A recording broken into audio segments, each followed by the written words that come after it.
The trauma bay at Coldwater Memorial smelled like bleach and burnt copper at 11:47 p.m., and nobody in that room knew the small nurse standing by the supply cart had once pulled men out of collapsed buildings with her bare hands. Her name was Mara Kessler, 5'4", thin wrists, dark hair always pulled back so tight it looked painful, and long sleeves in July that nobody bothered to ask about. She stood at the bottom of the hospital's invisible ladder, the nurse who restocked gauze and got blamed when the coffee ran out. And in exactly 4 minutes, the doors of that ER were going to blow open, and every single person who had ever rolled their eyes at her was going to learn who she really was. Coldwater Memorial sat on the edge of a small coastal town, the kind of hospital where the linoleum squeaked and the vending machine ate your dollar twice. Mara had worked there for 14 months. In that time, she had said maybe 400 words total to her coworkers, always polite, always quiet, always the one who volunteered to restock supplies instead of standing around the nurse's station trading gossip. Nobody thought to look closer. Nobody noticed the way her eyes swept a room the second she walked into it, cataloging exits, counting bodies, clocking who was armed with nothing more dangerous than a stethoscope. Nobody noticed the faded band of pale skin on her left wrist where a heavy watch had sat for years, a watch built for people who needed to know exactly how many seconds they had left before something went wrong. The charge nurse that night was a woman named Denise Halbrook, sharp-tongued, quick to correct, quicker to take credit. Denise ran the floor like a drill sergeant who had never actually served, barking orders and rolling her eyes whenever Mara moved a little too fast or asked a question that sounded a little too clinical. And working the floor that night was Dr. Aldous Frey, the kind of doctor who wore his white coat like a crown, who introduced himself with his full title even to unconscious patients, and who had made it a personal hobby to remind Mara, in front of anyone who would listen, that nursing school was not medical school. It started as a slow night, rain tapping against the ambulance bay windows, the kind of steady rhythm that made the fluorescent lights feel even colder. Then the radio in the nurse's station cracked to life with a call that made even Denise go still. Multi-vehicle accident 3 miles out, one patient critical, a man in his 30s who had been thrown from a motorcycle and was bleeding out somewhere between the wreck and the hospital doors. 9 minutes to arrival. Mara did not wait to be told what to do. She was already at the trauma bay, already laying out the tools she knew they would need before anyone else had finished reading the dispatch notes out loud. Dr. Frey walked in a full 90 seconds behind her, straightening his coat, already talking about how he would handle it, already positioning himself as the hero of a story that had not happened yet. The ambulance doors slammed open and the paramedics wheeled in a man whose chest was rising and falling in short, panicked gasps, one lung slowly collapsing inside him, pressing against his heart like a fist closing around it. In plain terms, air was leaking into the space around his lung and had nowhere to go, so it was crushing everything around it. And if nobody acted in the next 90 seconds, his heart would simply stop from the pressure alone. Dr. Frey called out orders that sounded confident, but were half a step behind what the patient actually needed. Mara, without raising her voice, without stepping in front of anyone, quietly handed him the exact tool he needed before he even finished the sentence asking for it, and murmured the correct rib space under her breath just loud enough for him to hear and repeat as though it had been his idea. The needle went in, the pressure released. The man's oxygen levels climbed back from the edge of a cliff nobody else in that room had even seen. Dr. Frey exhaled like a man who had just performed a miracle, and when the patient stabilized, he turned to the room and thanked himself out loud for saving a life that Mara Kessler had actually saved. Denise Halbrook nodded along, already composing the story she would tell the day shift. Nobody looked at Mara. Mara did not ask them to. If you're locked into this story already, go ahead and tap that like button right now. Because the moment that changes everything for Mara Kessler is only a few minutes away, and you do not want to miss a second of it. Later that night, while restocking a supply closet nobody else wanted to clean, Mara found something that made her hands go still for the first time in 14 months. A small fragment of metal had been pulled from the motorcycle patient's leg during treatment and left in a specimen tray, and the moment she saw it, something cold moved through her chest. The shape was wrong. G for a road accident. The fragment carried machining marks she recognized instantly, the kind stamped only onto a very specific type of ordnance used by a very specific kind of unit operating in a very specific kind of place she had once called home for 11 months of her life. She said nothing. She logged it, bagged it, and placed it exactly where protocol required. But her mind was already 3,000 miles and 4 years away, standing in a different kind of heat, listening to a different kind of silence before the world exploded. The rain outside grew heavier. Somewhere past midnight, the hospital's police scanner, usually a low hum of routine chatter, went completely silent, the kind of silence that made the night shift nurses glance at each other without saying anything. Then the red phone at the nurse's station rang, the line reserved only for incoming trauma from military or federal channels, a line that had not rung once in the history of anyone currently working that floor. Denise picked it up with the confidence of someone who assumed it was a wrong number. Her face changed halfway through the first sentence. A Black Hawk helicopter, the kind of military aircraft used to move soldiers and equipment fast and quiet, was inbound with a wounded United States Marine, callsign Ironhide, condition critical, requesting an emergency trauma team on arrival, and requesting by name a nurse named Kessler. The entire nurses' station went silent. Denise looked around the room like the word Kessler might belong to someone else. Dr. Frey actually laughed, a short, dismissive bark, certain there had been some kind of clerical mistake, certain that nobody would fly a military asset across state lines, and specifically request the woman who could not even get her coffee order right without apologizing for it. If any part of you is wondering how a quiet supply nurse ends up with her name on a military radio request, stay with me, because we are about to find out exactly what Mara Kessler used to be before she ever walked through the doors of Coldwater Memorial. 9 minutes later, the helicopter landed on the hospital's rooftop pad, rotor wash bending the wet trees below and forcing every staff member near the window to hold their hair back and shield their eyes. Two soldiers carried a stretcher down the stairwell because the elevator had jammed under the storm, moving fast, moving hard, shouting vitals that made even seasoned ER staff go pale. The wounded man on the stretcher was a Marine, mid-30s. A chest wound that had been improvised closed in the field by someone with more courage than proper equipment, blood pressure dropping, skin turning the color of wet paper. Denise froze at the sight of the wound. Dr. Frey froze at the sight of the soldiers standing at full alert around the stretcher, weapons secured but posture unmistakable, the kind of posture that told you these men had seen worse than this and were still terrified for their friend. And Mara Kessler did not freeze at all. She stepped forward, and for the first time in 14 months, her voice filled the entire room.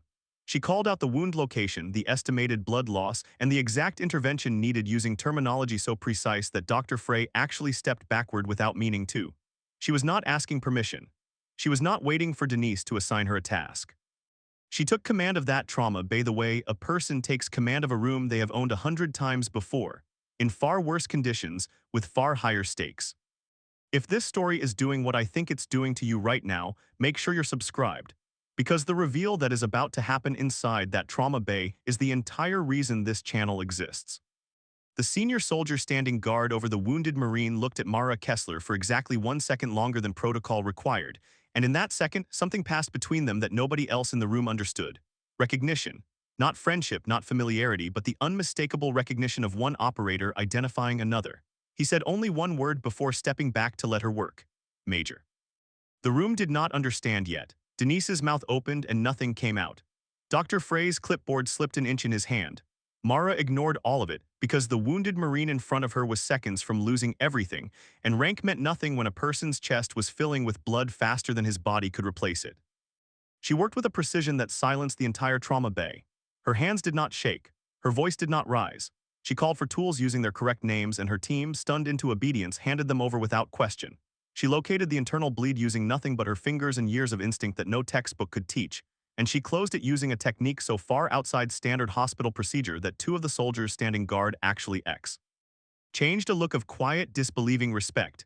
This was not a nurse performing triage. This was a woman who had done this exact procedure in far worse light, with far worse tools, under far worse pressure, more times than she could count. 22 minutes after the helicopter touched down, the Marine's vitals stabilized. His eyes fluttered open. And the first thing he did, weak, bleeding, barely conscious, was raise a trembling hand to his forehead in a slow, deliberate salute. The entire trauma bay went still. Denise Halbrook's face had gone white. Dr. Frey stood frozen by the door, his earlier confidence completely gone, replaced by the look of a man realizing he had spent 14 months mocking someone who could have ended his career with a single phone call and never chose to. The senior soldier stepped forward and, in front of every doctor, nurse, and administrator crowded into that hallway, explained who Mara Kessler really was. Not a supply nurse. Not an overlooked hire nobody bothered to train properly. She had once served as a combat trauma physician attached to a classified special operations medical unit, the kind of team sent into places most soldiers never hear about, treating wounds most surgeons never see, under conditions that would break most people in a single night. She had saved this Marine's life once before, 4 years ago, on a different continent, in a firefight that still occasionally visited her in the quiet hours before dawn. That metal fragment pulled from the motorcycle patient earlier that same night, the one with the strange machining marks, had come from the exact same overseas supply chain as the shrapnel buried in this Marine's old scars. It was not a coincidence. It was a signature, one she recognized instantly because she had spent 11 months of her life learning to recognize it in the dark. She had left that world behind quietly, without parades, without recognition, choosing instead to disappear into a small coastal hospital where nobody asked questions and nobody expected greatness from the woman restocking gauze in the supply closet. She had never once corrected anyone who underestimated her. She had never once demanded the respect she was owed. She had simply done the work every single day and waited for it to matter when it counted most. If you have a guess about what's written on that Marine's dog tags or what really happened 4 years ago on that overseas deployment, drop it in the comments below, because some of you are about to get a lot closer to the truth than you think. Dr. Frey stepped forward first, his voice smaller than anyone in that hallway had ever heard it. He apologized, not with excuses, not with deflection, but with the plain honesty of a man who finally understood what humility actually looked like. Denise Halbrook said nothing at all, because there was nothing left to say that would undo 14 months of quiet disrespect in the space of 30 seconds. The hospital administrator, who had rushed down from his office the moment word of a military arrival reached him, more concerned with liability paperwork than the woman who had just saved a decorated Marine's life, stood in the hallway holding a clipboard he suddenly had no idea what to do with. Mara did not gloat, she did not demand apologies. She checked the Marine's vitals one final time, adjusted his IV line with the same calm precision she had shown all night, and quietly told the room that he needed rest, not an audience. Then she turned to leave the way she always left, without asking anyone to notice her. It was the senior soldier who stopped the room from letting that happen. He called out her old rank one more time, loud enough for every nurse, doctor, and administrator on that floor to hear, and this time the entire trauma team, soldiers and hospital staff alike, came to attention, even Denise, even Dr. Frey. A silent, unified salute to a woman who had spent over a year letting people believe she was nothing more than the person who restocked their supply carts. Please share this video with a friend who has ever felt overlooked at work, because somewhere out there, someone needs the reminder that quiet excellence is still excellence, even when nobody is clapping for it. In the days that followed, Coldwater Memorial changed in small, quiet ways. Denise Halbrook started asking Mara for her opinion before making decisions instead of after.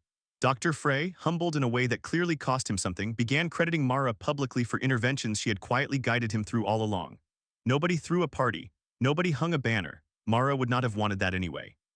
She simply kept showing up, kept doing the work, and let her reputation rebuild itself the same way she had built it in the first place, one quiet, competent moment at a time. The wounded Marine recovered fully over the following weeks, and before he was discharged, he asked to see her one last time. He did. Not thank her with a long speech. He simply told her that some people spend their whole lives chasing recognition and never earn it, and some people earn it every single day and never chase it at all. He told her that the second kind of person is the only kind worth trusting with your life, and that he would trust her with his again in a heartbeat. The most dangerous person in any room is almost never the loudest one in it. It is the one standing quietly by the supply cart who has already counted every exit, already clocked every risk, and already decided without saying a word that she will be the reason everyone else in that room makes it out alive. Mara Kessler never asked to be seen, she only asked to be useful. And in the end, that was the very thing that made her impossible to ignore. So here is the question worth sitting with long after this video ends. How many quiet, capable people have walked through your own life, doing the hard work without ever asking for credit, while you were too distracted to notice what they were quietly carrying the whole time? Mara Kessler spent 14 months being underestimated by people who never bothered to look past the surface, and it took one impossible night to show them exactly who had been standing in that trauma bay the entire time. If stories like this one, about the quiet people who turn out to be the strongest ones in the room, mean something to you, go ahead and hit that like button so more hidden hero stories like this one can find their way to you. If you want new stories like this dropping every single week, subscribe now so you never miss the next one. And I want to hear from you directly in the comments. Have you ever misjudged someone because they were quiet, only to find out later exactly how wrong you were? Tell me that story below, because I read every single one of them. And if this story moved you even a little, the next video on your screen right now continues exactly where this feeling leaves off, so do not scroll away just yet. If you are still with me after that ending, thank you for staying until the very last word, and I mean that sincerely. One more thing before you go. If this story hit you the way I think it did, take 30 seconds right now and hit that like button, because it genuinely helps stories like Mara's reach the people who need to hear them most. And if you have not subscribed yet, this is your sign. New stories about overlooked heroes, hidden pasts, and quiet vindication drop every single week, and you will not want to miss the next one. Here is a question worth thinking about while you wait for the next video to load. If someone with a hidden past like Mara's was standing quietly beside you right now, would you even notice? Or would you walk right past them the way everyone at Coldwater Memorial almost did?